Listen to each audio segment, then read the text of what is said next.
a very warm welcome to all of our online viewers.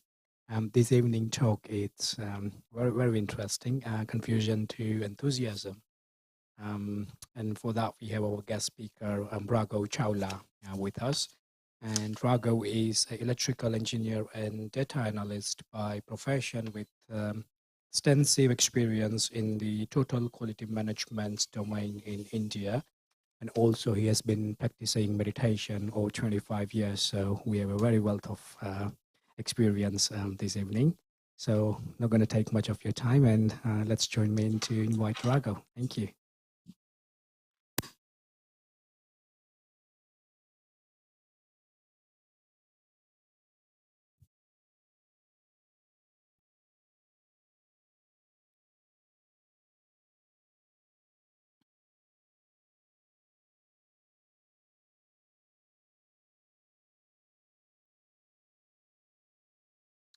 Hello and good evening.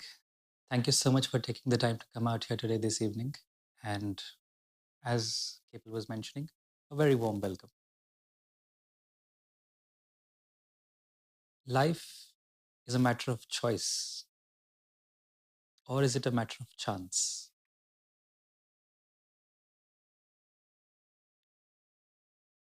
You may have chanced upon the invitation for the event tonight, but you made a conscious choice to come down here. Similarly, a lot of information that comes into our awareness comes by chance, but we make conscious choices to act upon those chances. In simple words, we choose our lifestyle, we choose our life. A lot of people, even sometimes, I used to think that it is what it is, and it's just happening because it is meant to happen. But really, when you look down deep within, you feel that it is a result of a sequence of choices that we've made. And life is full of choices, really. We choose what to eat, we choose what to wear, we choose where to go for holiday, we choose who to meet, we choose which car do we like, and we are spoiled for choice sometimes when we go to the market. There's so much to choose from, really. These are choices where you can pick one or the other. But there are also choices where you have to say a yes or a no. And those yes and no choices are the ones that create a lot of confusion. Because sometimes we can keep juggling and fluctuating between the yes or the no, the yes or the no. And until the last minute, we don't know which way are we going. Imagine a friend invites you to a party and you're meeting this group of friends after a very long time. And by the last day, you still haven't decided. Are you sure you want to go? Or is that something that's pulling you back and wanting you to say, let's skip it. It's all right. Let's not make this event. So until the last minute, we can keep juggling between the response and we can keep thinking if we want to make it or not. What is it that is underlying all of this fluctuation that happens in the mind? Sometimes it could be anxiety, the anxiety of not knowing what is available. For example, let's say the same group of friends, you're meeting them after a very long time and you don't know how each of them will be, how every individual has grown. So you don't know what the experience will be like. And in the unawareness of what the experience will be like, you try and sometimes say, no, I'm not so sure about it. I'll tell you later. I have something that I have to go to. There's something else that I have to be. And you try and take your way out of it. Or it could be fear. Sometimes you have to meet somebody and you don't know how the meeting will go. You know that you will have to have a difficult conversation with somebody and you don't want to have a difficult conversation with them. You want to escape that situation. And it's the fear of the result that makes you say, no, I'm not so sure about it. I'm not so sure if I want to go for it. Or it could be your laziness. You just don't want to go out. You just want to do something about it. And you're just lazy, generally, naturally lazy, which is fine. But it is one of the reasons for fluctuating between choices of yes and no. Sometimes we can also overthink a situation. Something could be very simple, could be very easy, but we are humans and we tend to overthink a lot of things. What if the weather isn't great? What if it rains? What if the train gets late? What if they don't come? What if the food is not to my taste? What if I'm not prepared for the event? What if this car doesn't work? What if it doesn't suit the case? And we keep on overthinking, and the day arrives, the event arrives, the moment arrives, and we still aren't sure of what we want to do really, because we've overthunk so much about it that we're not sure where we want to go.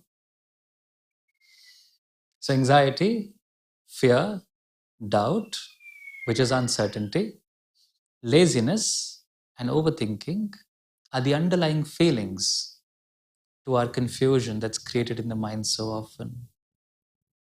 Do you think there's any other factor that also causes confusion in the mind?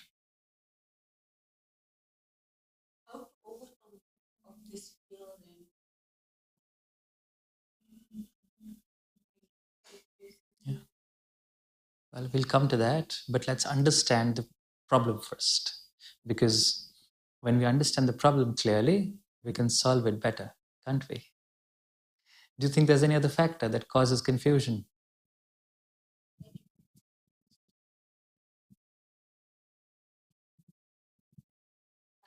Maybe making a decision is tough, so you procrastinate. So Very good. small little things, even just saying yes or no is a decision-making skill. And probably if you suck at making decision-making skills, then you procrastinate on making that decision. But you remember, as children, we all have a very strong opinion of what we want to do. No, mom, I don't want to wear this. No, mom, I don't want to eat this. No, mom, I don't want to go there. No, this is not happening. I don't want to do this. But as we grow into young adults and as we progress into our adulthood and become individuals, we somehow lose that strong sense of clear decision making power, and we tend to get confused in the world that is around us. Even today, if you see children, they're very specific of what they want, and you can't convince them otherwise. You have to play all sorts of stories and roles to just convince a small child to agree to something that you have for them.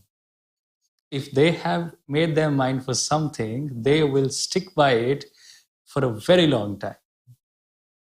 So, how is it and what causes us really to come from that stage of being such clear and good decision makers to a state of complete and utter confusion where we absolutely don't know what's happening with our life, where we don't know what we're doing next in the very next moment today, where we don't know what is happening around us, and we have no idea of where the life is going?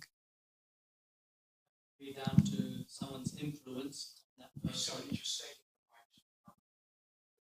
Yeah, so that could be down to someone's influence on that person because of their circumstances and their understanding and their environment, which causes this to say to the child, no, we can't have this or you can't do this, because they can't fulfill that for that child.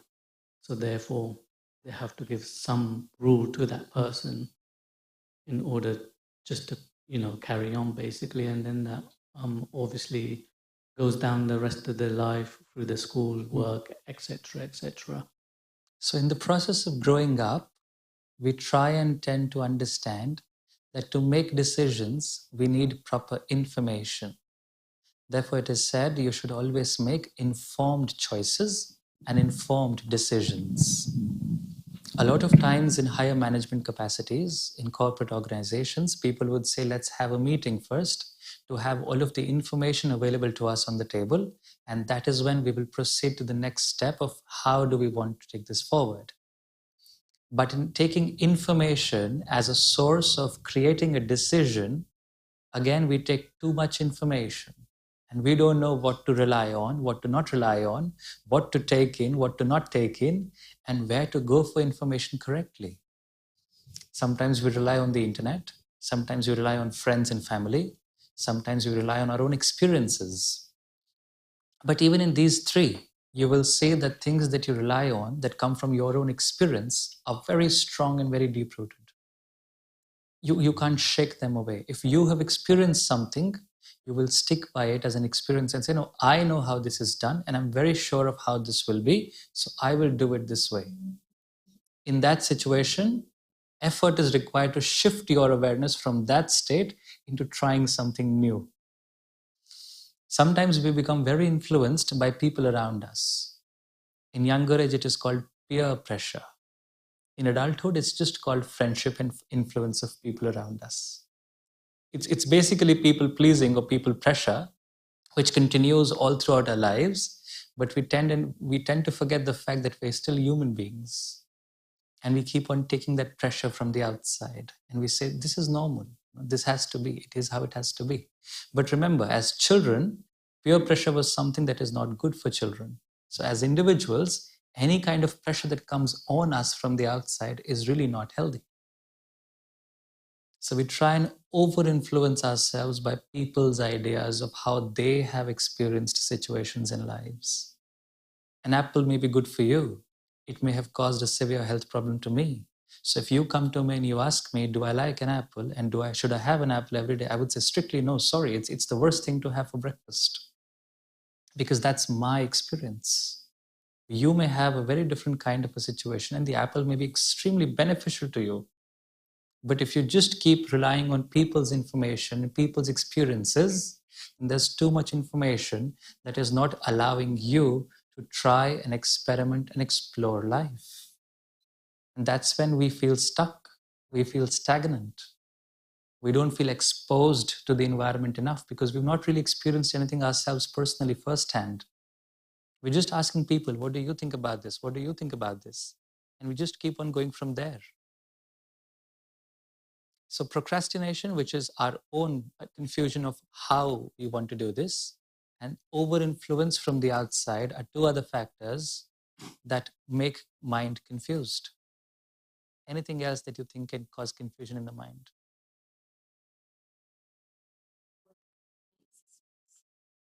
Because when we are born in a particular family, the parents, grandparents will say, oh, you're this religion, then tell you how to do, not to do. But as we grow, the children, the parents could be role models, and suddenly they find that they are no longer our role models. That causes a lot of pain because they don't want to displease the parents, but at the same time, they're not comfortable within themselves. So expectations. It's the shifting of the image. You set an image for something because it's been told to you that this is how it is. And that can be anything. It can be about school, it can be about life, it can be about society, it can be about friendship, it can be about love, it can be about anything. That image of how something is. And when you try and experience it yourself, you see that image is not really correct. It's not really accurate. You have experienced it differently. There's something else to the image that you have experienced and you'd like to add to it. So again, mind becomes confused. I was told that this is like this, but I have experienced it like this. So what is the real nature? And what is the truth? What do I finally believe? This or this? And then the mind becomes really confused. And what happens when we become confused? Do we feel great about it?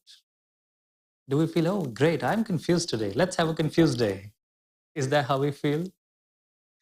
How do you feel when you feel confused? Unhappy. Anything else? Any other emotions come to your mind when you feel confused? How do you behave? Impulsive. Or you go introvert and completely within yourself and you say, I am not meeting anybody today. I don't know what's going on. Okay. Oh yes, you completely ignore.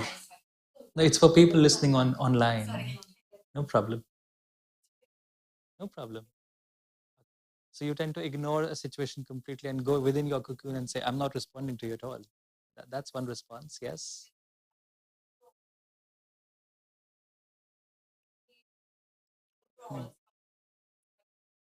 Yeah. So you say, I don't have the capacity to help the situation or to do anything to the situation. So I will just step away and let it be like the way it is. I will not touch it. Yes, sometimes it's better.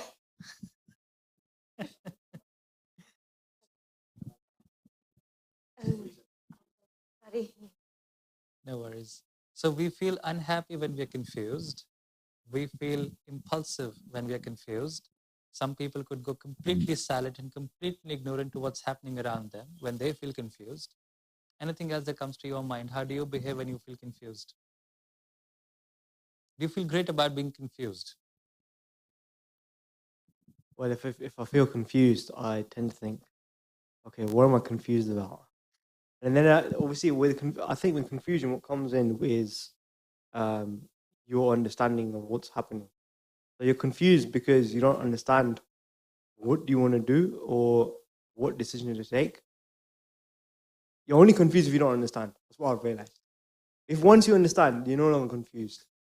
But as far as when you're confused, you'll keep on asking yourself questions after questions after questions until you understand what you're confused about.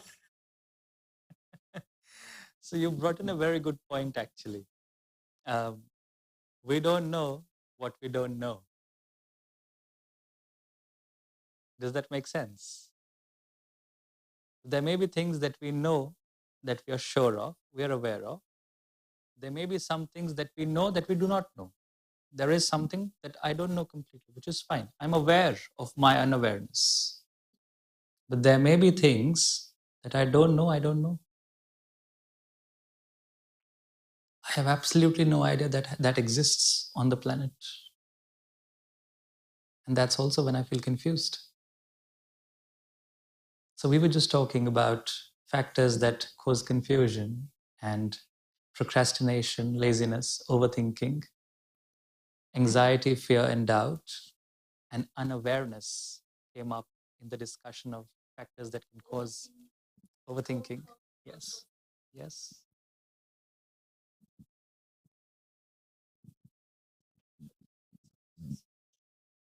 Sure, no problem. But my mic's also not working properly. Okay.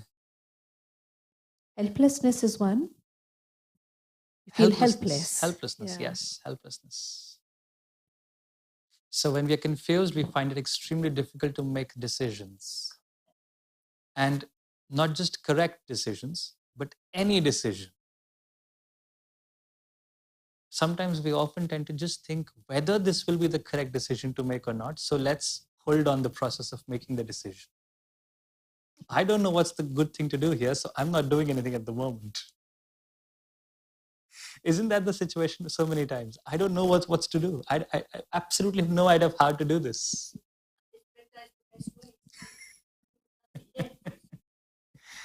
But you see, in that moment, you're present as a person in the situation. And you're there for a reason. And that reason is because you should have the power to make a change happen. But your inability to make that change happen is the factor that causes you to make no decision and urges you to not participate in it at all and tells you within your mind to step back and let the things be the way they are. Because helplessness, we feel that we don't know how to help you. So it's okay, you be yourself, I'll be in my own corner, and let's time heal it. But really, time just passes away. Time doesn't heal. We get bogged down by so many other things that the impact of the problem reduces over time because we are engaged in other activities and other aspects of life. But when you start to discuss it again, it can be as impactful as it was the first time. If issues were to heal with time, eventually our 50th year would be the happiest year of life. But with each passing year, the happiness index is reducing and the index of problem, misery, sadness, troubles, issues, situations is increasing and going up. So clearly time doesn't heal. And you as a person involved in the situation have to take some action. But again, what action to take? Because we can't make a decision. We're so confused about what's happening around us that we can't make a decision. But what is it that has caused us to come to this state of being so confused that we can't make simple decisions in life? Yes, please. Yes, I was going to say those confusion before you. There was a time where you had no confusions, but over time there could be things like criticism, and over time that could, of course, influence your confusion, and therefore decisions are harder to make because of other people's criticisms. They don't like what you do, but you think it's perfect. So so that's kind of happening there. So again, people pressure. We were just talking about this, that as children, peer pressure is a very famous term that all the educators and family parents would speak about. And they would say that peer pressure is not healthy. It's something that limits a child's progress and ability to grow and blossom and bloom. But peer pressure really continues as we go through college, university, work, etc. We're just so influenced by people around us that we don't really call it peer pressure. We call it a social circle. And that's my social circle. Even when you're trying to fight back what you don't want, you don't agree with them, you try to fight back, obviously then that causes anger. So you're trying to avoid that situation because you don't believe it's right, but then it causes another issue in itself. Obviously, because it's resistance to change and resistance to feedback that would obviously lead to a conflict.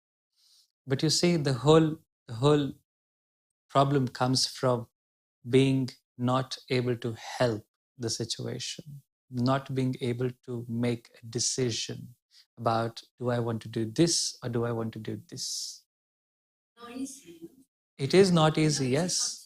It is most of the times it's not easy, really. Yes. But just imagine, as a child is very clear of what they want, how they want it, when they want it. And as you grow, that whole understanding of having a strong opinion and idea of how you want your life to be suddenly dilutes. And you tend to be confused by everything that's around you.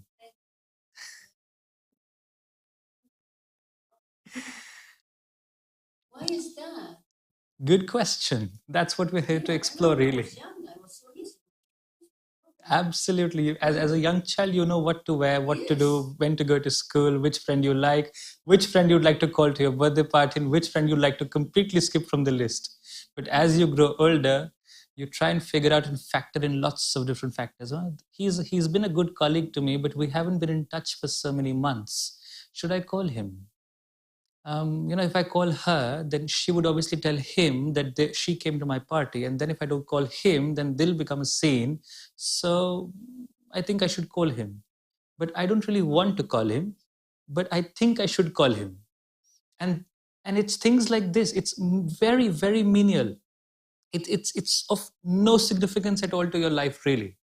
But you get stuck in these situations so often that you feel, what's happening to my life? Where am I going really? And how do I solve this? Because it is with every other thing. Should I eat a gluten-free diet or a keto diet or a nightshade-free diet? Or should I just eat anything that comes to the plate? Should I eat at regular intervals? Should I not eat at regular intervals? Should I do intermittent fasting? Should I take a car? Should I not take a car? Should I use public transport? There are so many questions in life that you've got to answer in your daily life. And we just feel helpless because we don't have enough information sometimes. But when we get information, as we talked about, we get too much information and there's confusion again, because we don't know how to filter the information, how to select what we want to really select and what will be meaningful, helpful and purposeful for us. So then we are stuck in a pool of confusion because of too much information. So before that, we were overthinking. And now when we try and get some information, we get too much information in the world today and we stuck in information. Now what do we do? Should we completely avoid taking expert advice? Can we do that? Can we do that? Is it feasible in the world today to not have any dependency on any professional experts for particular advice? You will have to go to a lawyer for legal advice. You'll have to seek a medical professional for a medical advice. You'll have to seek different professionals for different advice. And that's fine. But then how do you ensure that you're able to move on quickly, make a decision promptly, and be happy with the choice that you've made in life? How many of you feel that you could have had a different life? How many of you feel that you would have wanted a different life? How many of you feel that your life has been a consequence of decisions taken by other people around you?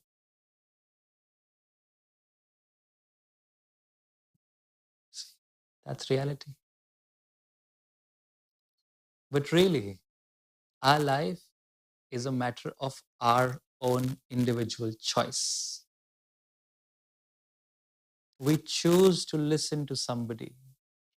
We choose to accept somebody's experience, make it our own experience, and live by that experience and make it our belief system. We choose to be in a social circle. We choose to live a certain way, and then we blame people around us, telling everybody that I do this for them, I do this because of them, I've come this far because of them, I took this route in life because of them, and I have so many things that I've done in life because of everybody else. But do you also say this about all the good achievements in life? Who gets the credit for all the achievements in life that you've done? It's yourself, really, yes. I did this. I went there.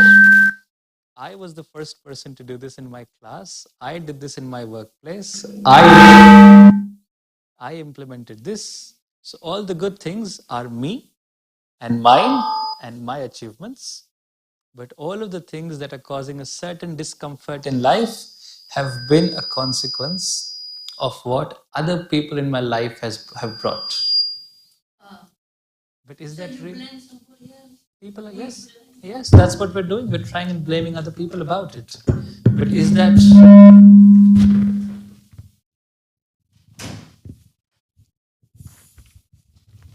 But is that a healthy practice? I don't think so. Are we happy in life? Are we where we want to be in life? So clearly, the way we've been living life is not the correct way. Because if that were the correct way, we would feel happy, content, and absolutely at bliss and joy with where we are in life. And we will not be confused at all. There is one more thing that we are unaware of. Because obviously when you're unaware, you try and seek information. That information becomes too much information, and then you're again confused about what to rely on as information. But there is one other kind of knowledge that we're absolutely unaware of. And that's actually the deep-rooted cause behind all of the confusion. And that's the awareness of our own self. As a child, we know what we like. But as adults, do we know who we are? If I ask you, give 3 adjectives for yourself as a person, what defines you? Can you say 3 words promptly?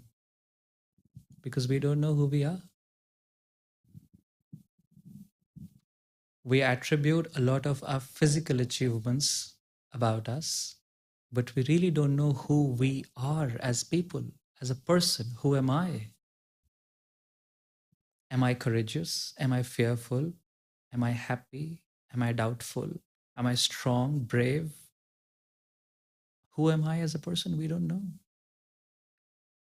So the moment somebody asks me, who am I will say, yes, I'm an engineer. Yes, I've come from India. Yes, I'm a world traveler. Yes, I'm a volunteer at certain organization. Yes, I do this, this, and this. But this is all a peripheral description and introduction of what I have done in life. It is not who I am.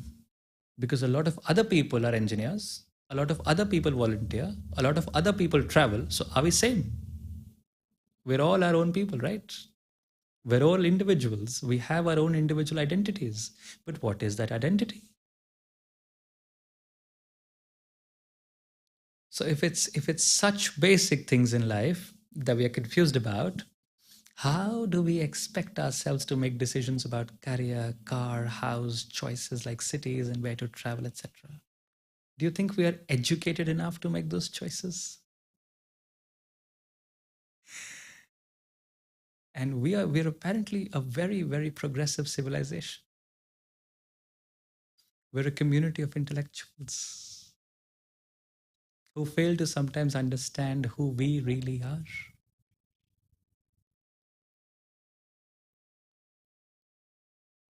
I wonder sometimes, is it our unawareness of things that we do not know that we live in this fool's paradise of being an intelligent person?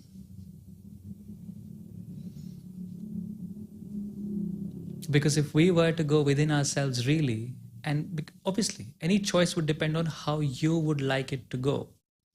You would want to make a choice that gives you comfort, a choice that gives you happiness, a choice that gives you peace, a choice that gives you joy, bliss out of it. Would you want to make a choice that's detrimental to you? Would you make a choice willingly about something that is harmful to you? Would you choose something that puts you at a lower advantage? Would you consciously choose to lose? Would you? No. But do we really know what's beneficial for us? Can we really make a choice and say, no, this will give me happiness and this will not give me happiness, so I choose this? It's because we don't know, we're confused, and we can't make a decision. Because we keep analyzing, we keep overthinking, we keep judging and discussing, negotiating, understanding what is it that will really give me happiness.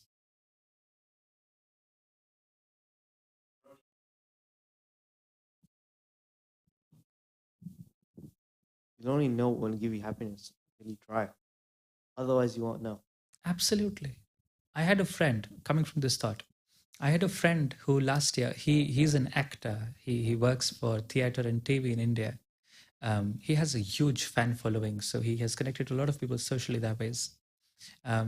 He wanted to skip out of that zone of just being with actors for the entire year professionally. And he said, I want to try something new in life. What do I do? So what he did, for a full week, he said, I will say yes to anything that comes my way.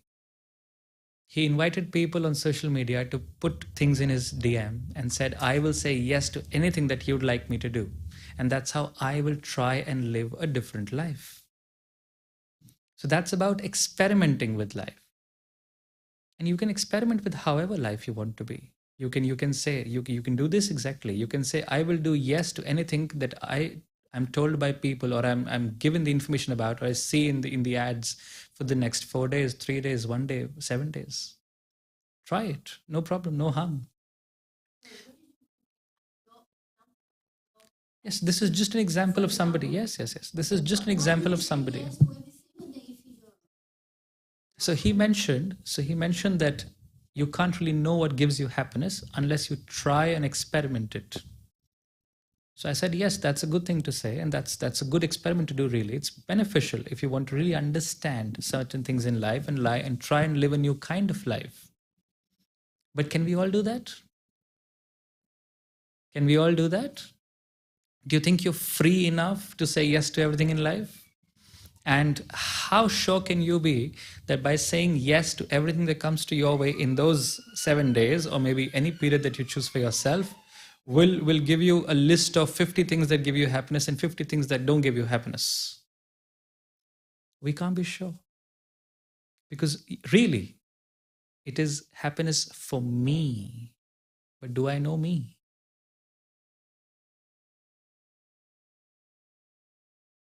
And will those things be the exhaustive list of everything that can give me happiness in the world?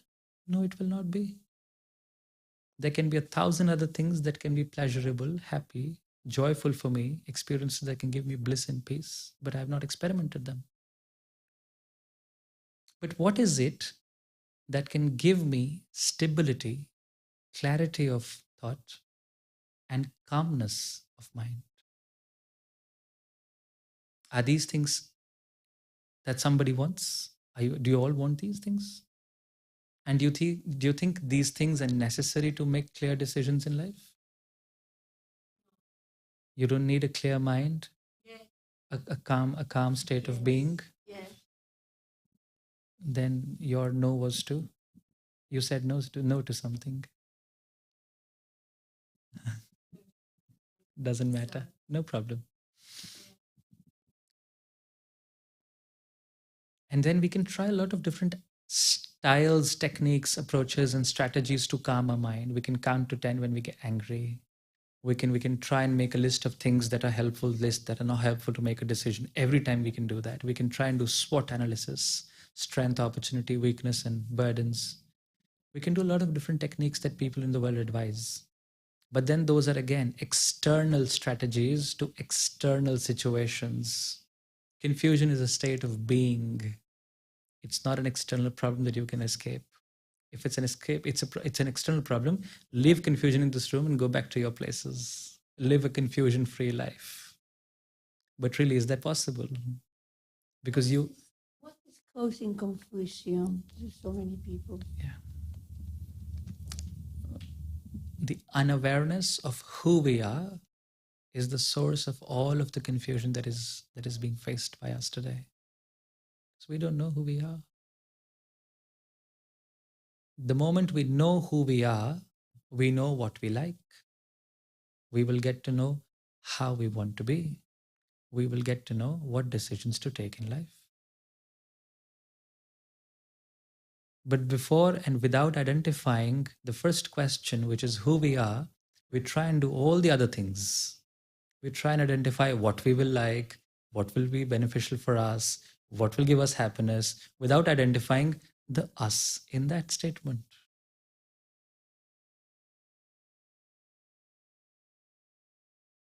So we also know about all of the physical aspects of life that we associate ourselves with.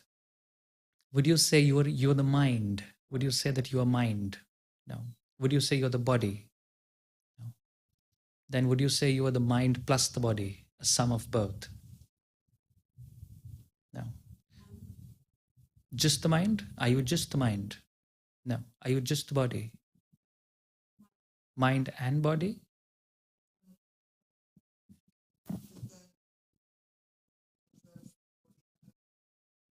Could you repeat that for the audience online, please? Sorry.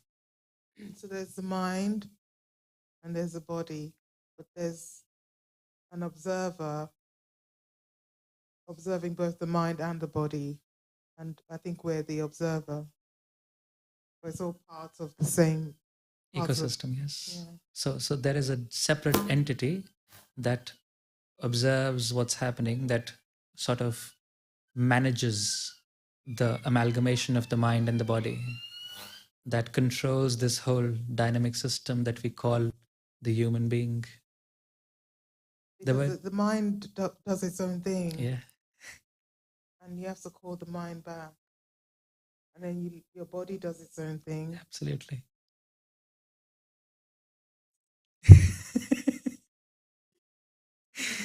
And it happens so often with us, really, in every situation. The mind wants to do something else, the heart tells you to do something else, but physically you can do something completely different. And you don't know what to do, where to go, which direction to be pulled. Actually, none of these three really. None of these things, three really. You don't have to listen to your mind. You don't have to listen to your body necessarily. You don't have to listen to your heart necessarily. Because none of these are who you are. You're the observer. You're the energy that's separate from this whole physical system. You're the energy that observes what's happening, that manages what is being done, that controls how you behave, how you perform, how you do certain things. You're the energy that runs the whole system. We are human beings. We're all human beings. We're not just humans. The word being brings life to the human body. So we're a mix of life and the physical aspect, the elements. When you bring both of them together, you create human being. So obviously we're the energy that manages the whole body. And what is it that the energy really wants? Does it want to go to party every Friday? Does it want to have the best of snacks and food from across the globe, different kinds of cuisines every day? What is it that the energy would want? What is it that the observer that we're speaking about would want? How would the observer like to live the life? Would it like to wear only designer wear? Go in only a Mercedes or a BMW somewhere? Or be in parks the entire day? Be sleeping the entire day? What is it that the observer will like? Let's try and understand who the observer is. What is it that we all like? Do we all like love?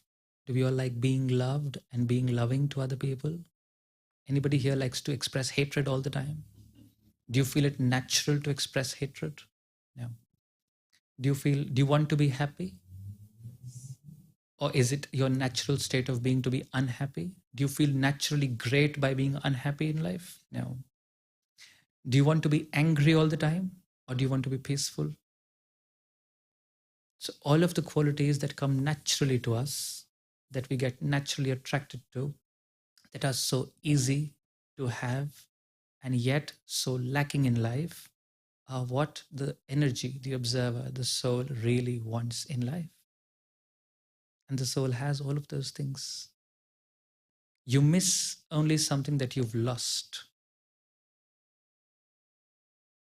So because you miss happiness, you miss love, you want peace in life, it's because you've lost it at one point in time.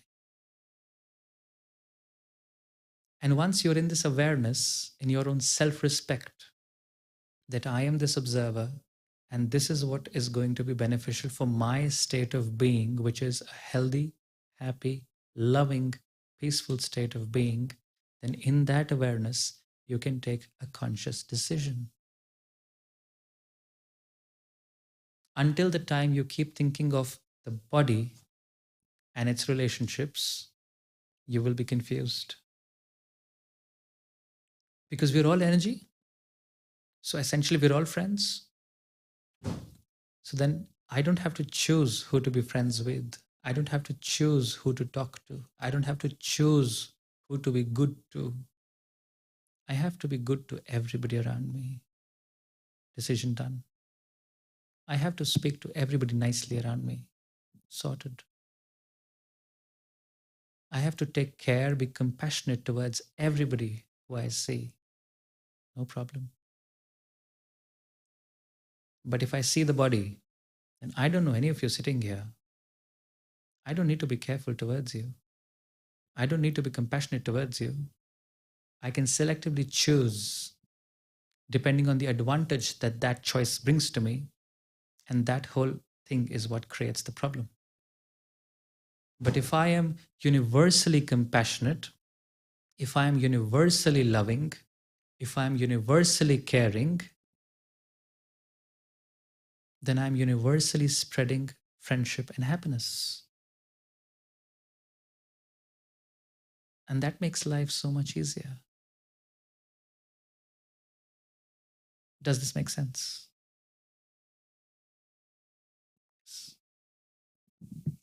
So if you're universally making a decision for everyone, if you're making a universal decision, what's best for everyone, so let's say you're making a decision and you know what's best for yourself and the situation, but then you take a step back and then you'll be like, oh, okay, let's take a bird view.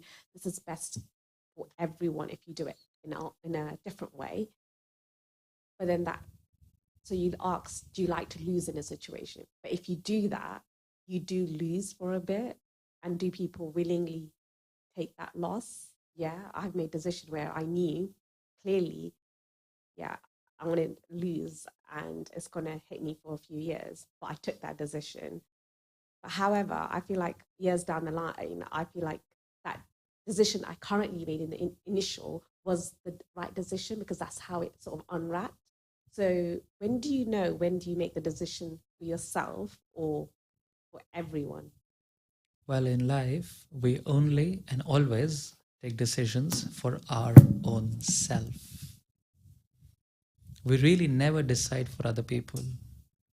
It is for other people's choice to listen to what we have to say to them. You can never make a choice for somebody else, really. They can always run away from that situation. They can always cut off and be a different person. But they choose to listen to you because they want to be with you. They choose to agree to what you have to say because they just want to be in your presence and company. So we choose to be friends with somebody, and that's why we try and listen to what each other have to say. Otherwise, I can totally agree to disagree.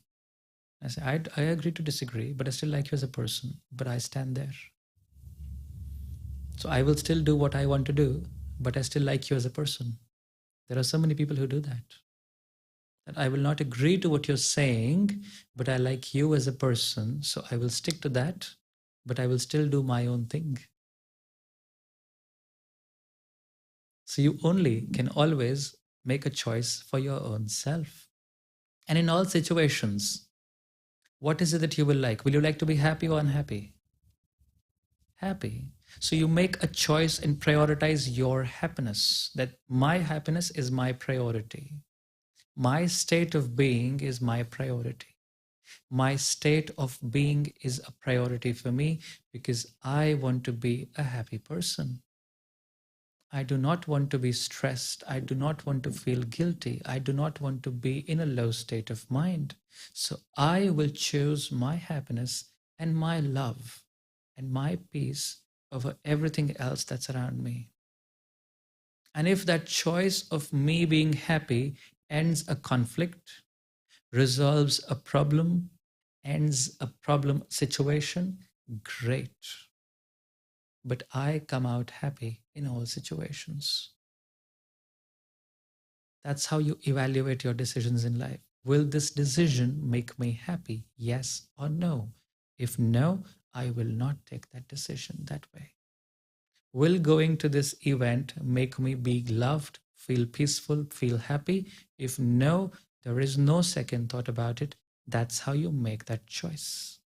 If eating this food, of being with this person, doing this activity makes me feel good, if I have experience, then I come out from that experience and I say, I have experienced it and this will not make me happy. So I will not do it.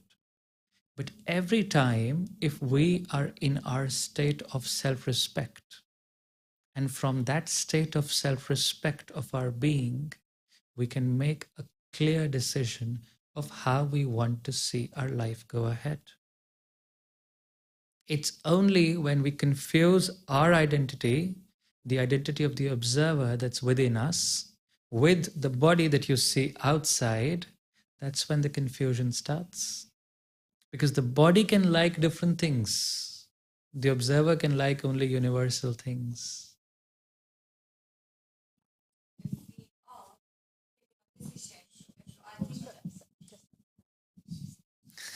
No problem, really.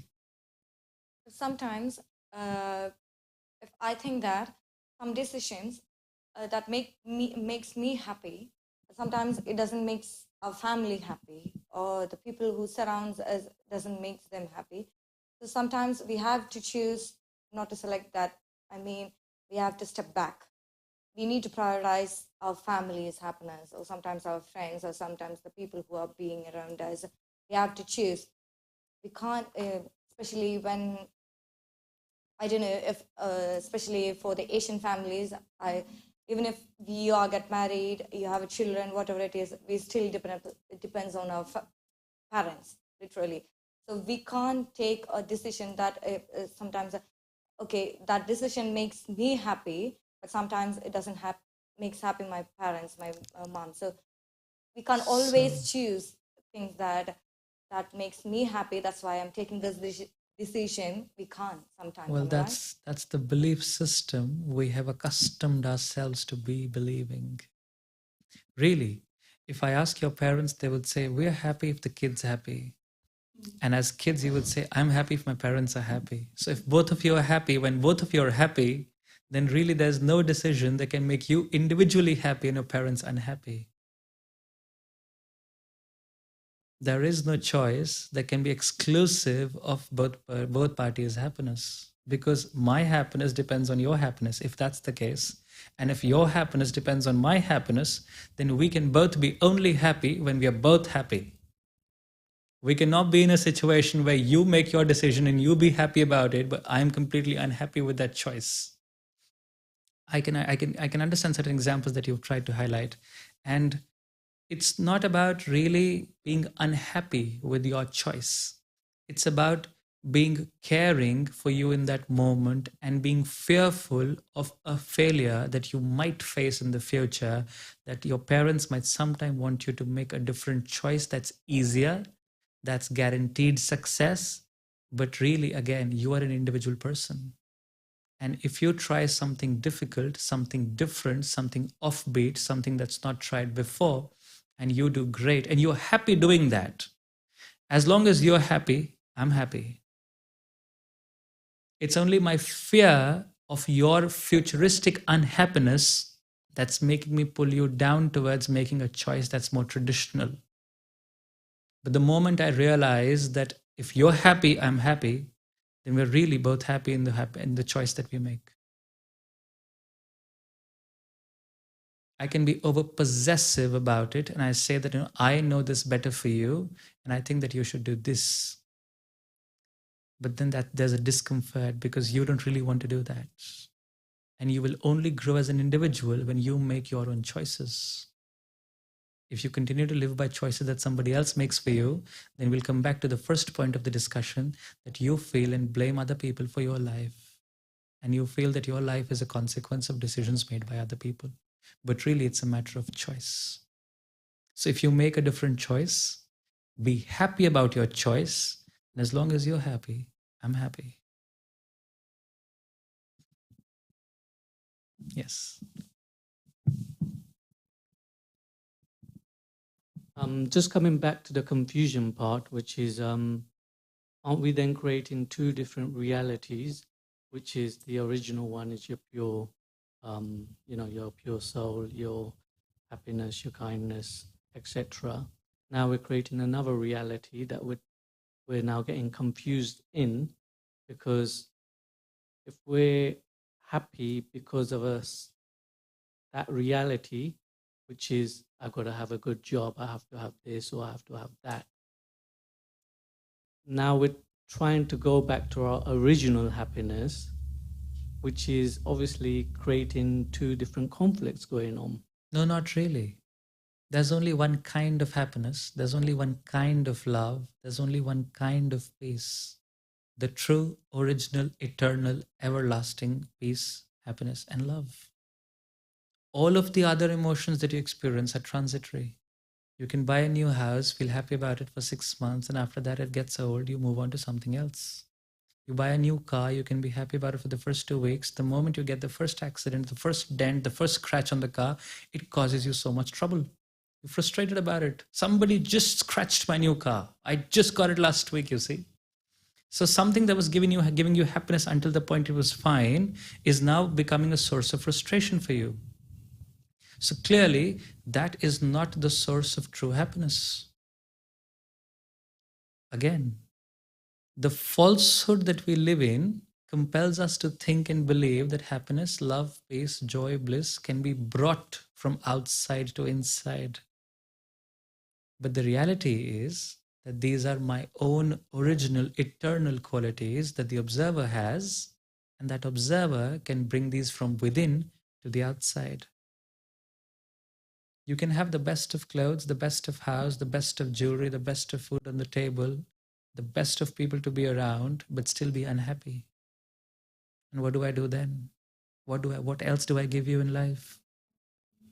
You have a successful career, you have a good bank balance, you have a good family, you have everything that you can think of physically, but you're still in an unhappy, sad, confused, disappointed, guilty, regretful state of mind.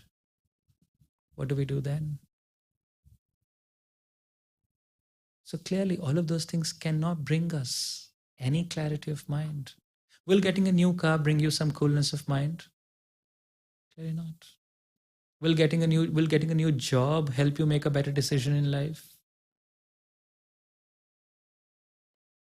Unless and until you have some clarity within of what gives you those eternal qualities or an experience of your true self by being in your own self-respect, you will not be able to make any decisions that are beneficial for you. And you will always be fluctuating like a pendulum. What to do, what not to do. Where to go, where not to go. Yes. Is that why when you can have everybody around you, you have everything you could ask for, Absolutely, and still feel lonely. You still feel very lonely. You can feel alone.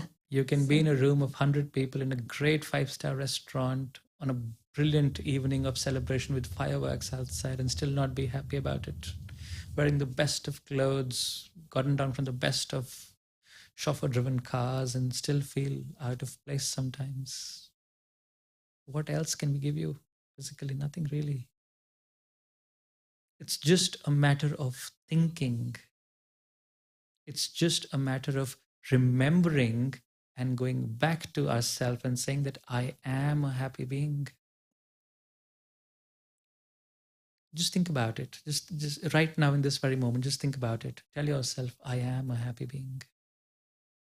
I am truly happy.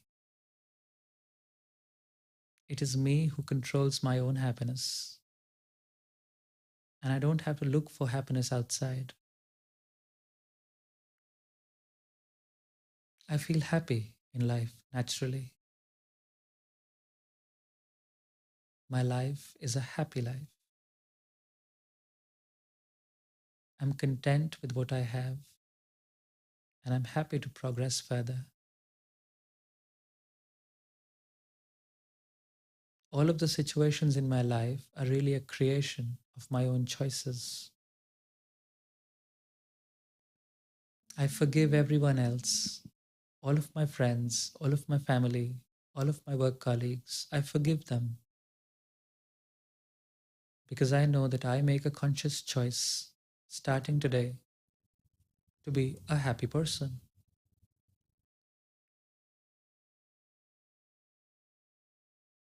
And this is my safe space. This state of being in a happy space is a space that is safe for me, a space that I can go back to anytime I'd like to, a space that empowers me.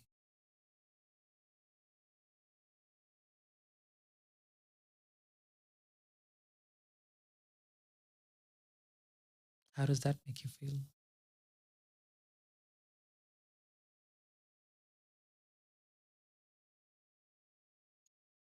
We didn't have to give you any free tokens or discounts at Asta, It just works. And this is what you can do back home, sitting in your office chair, going in the tube, anywhere. You can just practice this. The practice of remembering your own true original self. Yes, but then you see your statement has the answer. It's your mind. You're not the mind. So if it's your mind, who's the controller? You are the controller. The observer. The observer is the controller. So you tell your mind that now is the time when I will think about my true reality, and you better not go into that shop for window shopping. Yes, please.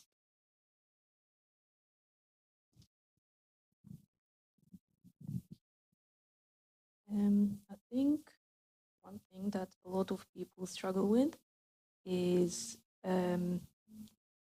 being very afraid to make a decision because they're not sure if it's the decision that's going to make them happy in the long run. So I think that's why a lot of people procrastinate or don't make a decision and are just living in fear of making in the long term, a wrong decision. But I think, I'm also on a journey to understand that when we are not in our authentic selves, we're not even capable to have a clear vision of seeing what is the right decision for us. So whether it's being in the wrong job or in the wrong social group or in the wrong relationship, this is creating a cognitive dissonance in us. It disrupts our vibrations, and as a result, we have like this muddy vision, like these muddy glasses that is not letting us see the clear answer of what's the right decision that will make us happy. So I think it does go back to self-awareness, like you said at the beginning. If we're not self-aware, like you can't even, where do you go from there? So it is the first step. The first foundation needs to be a clean self-awareness, an awareness of what we do need to work on. Where is the cognitive dissonance coming from? Where are we not aligned with our true selves? So that as a result, everything can go smoothly and we can actually like see and detect and have the intuition to feel what is the right choice for us and the right pathway of life to make us the happiest. Very well said, really. You summed up the whole conversation very nicely. So I will just say my last words, and that spiritual education is empowering, and empowerment brings enabling. So if you're spiritually empowered and educated, obviously, your empowerment enables you to make better choices for life. So it all starts with the awareness of the self, educating yourself about your own self, understanding what your self is, and then that brings empowerment. And through that empowerment, you are enabled to take good decisions for yourself. Thank you so much for joining us tonight. And you can always come back to our YouTube channel or the space in Wembley, right in front of the Wembley Central Railway Station, for any courses on meditation, self-awareness, self-learning, mindfulness that you would like to do and join in. All our courses are free of charge, and you can make an appointment from the website. Thank you so much. Om Shanti. Thank you, Raghav, for the wonderful talk. And for this evening, what I really like is the way you explain that how we make our choices, and if there is any confusions, what to do, how to make the right decisions. So yeah, that's very insightful. Thank you for that. Before we go, the few announcements for the next week talk is the same time, same place, and the topic is grudges to goodwill. Our regular reflective meditations, which is every Mondays and Thursdays in the evening, 7 to 7:30 p.m. Everybody is welcome to join that. And also we do Sunday morning meditation, but which is online only, the Sunday morning one. And the timing for that is 10 to 10:45. If you would like to join that one, you have to register through our website and you will get a link to join it online. And also we do have a lovely quiet room in here. So during the days or the week, if anybody would like to come and sit in the quiet room for a while, it's open for everybody. And it's Monday to Saturday that we open 10 in the morning to 5 in the evening. So everybody is welcome. So thank you for joining us. Thank you to all our online viewers for joining us as well. And have a safe journey back home. Thank you.